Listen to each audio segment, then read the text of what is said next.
दर्पण में देह का प्रतिबिंब पड़ता है, परंतु दर्पण पर हाथ लगाओ तो कुछ भी हाथ नहीं लगता है। कैमरे में भी देह का प्रतिबिंब पड़ता है, परंतु नेगेटिव की धुलाई के बाद फोटो हाथ लगता है। सिर्फ मिठाइयों का नाम लेने से रसानुभूति नहीं होती है, स्वाद तो मिठाई खाने से ही आता है। उसी प्रकार सिर्फ बड़ी बड़ी बातें करने से नहीं, किंतु अपनी शक्ति के अनुसार छोटा मोटा अच्छा काम करने वाला ही महान बनता है।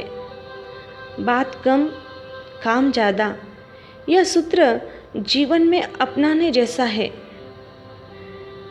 प्राण बिना काया की कोई कीमत नहीं, जल बिना नदी की कोई कीमत नहीं, फल बिना वृक्ष की कोई कीमत नहीं, तेल बिना दीपक की कोई कीमत नहीं। उसी प्रकार पुण्य कार्य सत्कर्म बिना मनुष्य की भी कोई कीमत नहीं है। मनुष्य जीवन में तन मन धन और वचन की जो शक्ति प्राप्त हुई है, उसे परोपकार के कार्य में लगा देने में ही इन सामग्रियों की सफलता है। मन से किसी का अशुभ चिंतन मत करो, वचन से कभी असत्य अप्रिय अहितकर मत बोलो, काया से कभी किसी की हिंसा मत करो और धन का कभी गर्व ना करो। जीवन में प्राप्त असफलताओं से घोर निराश बना व्यक्ति कई बार आत्महत्या तक के लिए कदम उठा देता है। मात्र असफलता जानकर रोना उचित नहीं है। गलत काम करते यदि असफल बन गए तब तो नाराज हताश होने के बजाय खुश होने की आवश्यकता है। और शुभ कार्य का प्रारंभ करने के बाद भी अपने अशुभोदय के कारण असफलता मिल जाए तो हताश व निराश होने के बजाय अपने मनोबल को मजबूत करना चाहिए और किसी पर झूठा दोषारोपण करने के बजाय पूर्ण उत्साह के साथ शुभ प्रवृत्ति में लग जाना चाहिए। पुनः पुनः प्रयास से आज नहीं तो कल अवश्य ही सफलता प्राप्त होगी।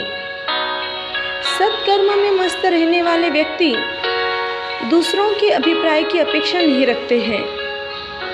जिसे दूसरों के अभिप्रायों की अपेक्षा नहीं है, ऐसा ही व्यक्ति सतत सत्कर्म में प्रवृत्तिशील रह सकता है। दुनिया तो दो रंगीली है, वह आज तुम्हारे सामने प्रशंसा के पुष्प बिछा रही होती है तो कल तुम्हारे सामने कांटे भी बिछा सकती है। आज जो लोग तुम्हारे प्रशंसक हैं, कल वे ही लोग तुम्हारे निंदक भी बन सकते हैं। अतः दुनिया के इस विचित्र स्वभाव को नज़रअंदाज न कर सदैव और सतत सत्कर्म में प्रयत्नशील बने रहना चाहिए। मन में निरंतर आने वाले विचार ही काल क्रम से आचार में परिणत होते हैं। आचार का मूल भी विचार ही है। अतः पवित्र जीवन के रक्षण के लिए आचार शुद्धि के साथ विचार शुद्धि भी अत्यावश्यक है। विचारों में यदि गड़बड़ है तो आचार में गड़बड़ होते देर नहीं लगती है। अशुभ विचारों के वमल में अपना मन फंस न जाए, इसके लिए सतत जागृति अनिवार्य है। मन की पवित्रता के लिए या मन के रक्षण के लिए खराब निमित्तों से सतत दूर रहने का प्रयास करना चाहिए और शुभ निमित्तों के बीच सदैव वास करना चाहिए। इसी में अपना सच्चा हित रहा हुआ है।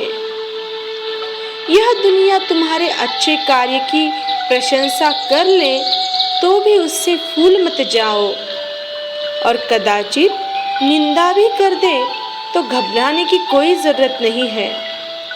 तुम्हारे सत्कर्म की प्रवृत्ति से दुनिया खुश हो या न हो, तुम्हें आत्मरंजन अवश्य प्राप्त होगा।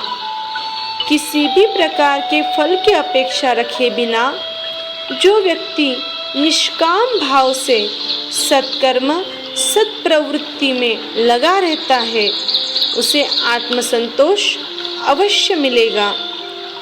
अपने सत्कर्म का मूल्यांकन दुनिया की दृष्टि से करने के बजाय आत्मज्ञानी महापुरुषों की दृष्टि से करें। वे ही अपने कर्म का सही मूल्यांकन करेंगे। इसलिए आचार शुद्धि और विचार शुद्धि रखते हुए सत्कर्म करते जाएं। जय आनंद।